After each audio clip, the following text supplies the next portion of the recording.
Halo teman-teman, selamat datang di channel Ivan Krisna.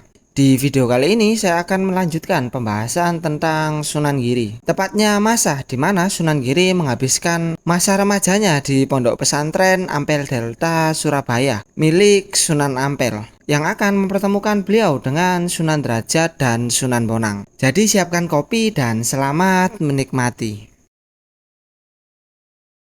Seperti yang kita ketahui, Sunan Giri adalah anak angkat dari Nyai Ageng Pinatih, saudagar kaya yang tinggal di Kota Gresik. Untuk penjelasan lengkapnya sudah saya bahas di channel ini. Link silahkan cek di deskripsi video.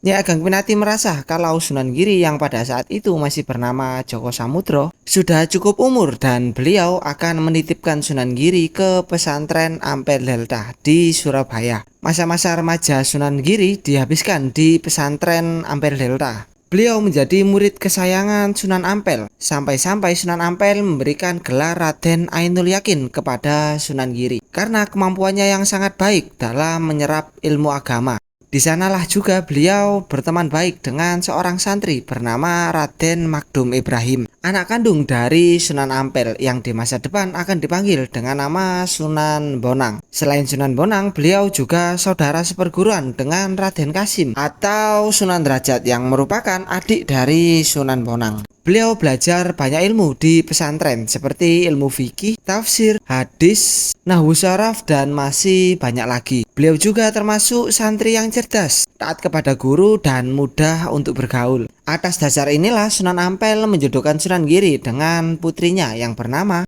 Dewi Murtasiah, adik dari Sunan Bonang. Setelah pernikahan dilaksanakan, Sunan Giri resmi menjadi menantu Sunan Ampel, sekaligus saudara ipar dari Sunan Bonang dan Sunan Derajat.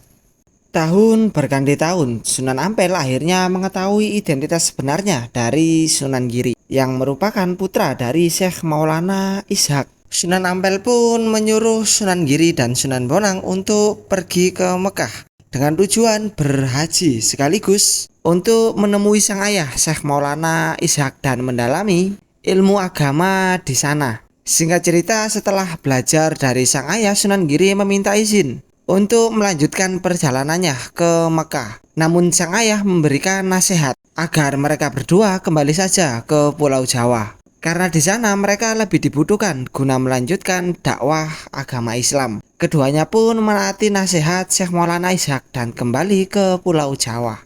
Dan cerita Sunan Giri di pesantren Ampel Delta pun selesai. Di video selanjutnya akan saya bahas mengenai pernikahan unik beliau, di mana beliau menikah dengan dua wanita di hari yang sama tanpa beliau rencanakan. Sangat unik kan? Jadi jangan lupa subscribe agar tidak ketinggalan. Oke teman-teman, terima kasih sudah menonton sampai akhir. Dan sampai jumpa di video selanjutnya.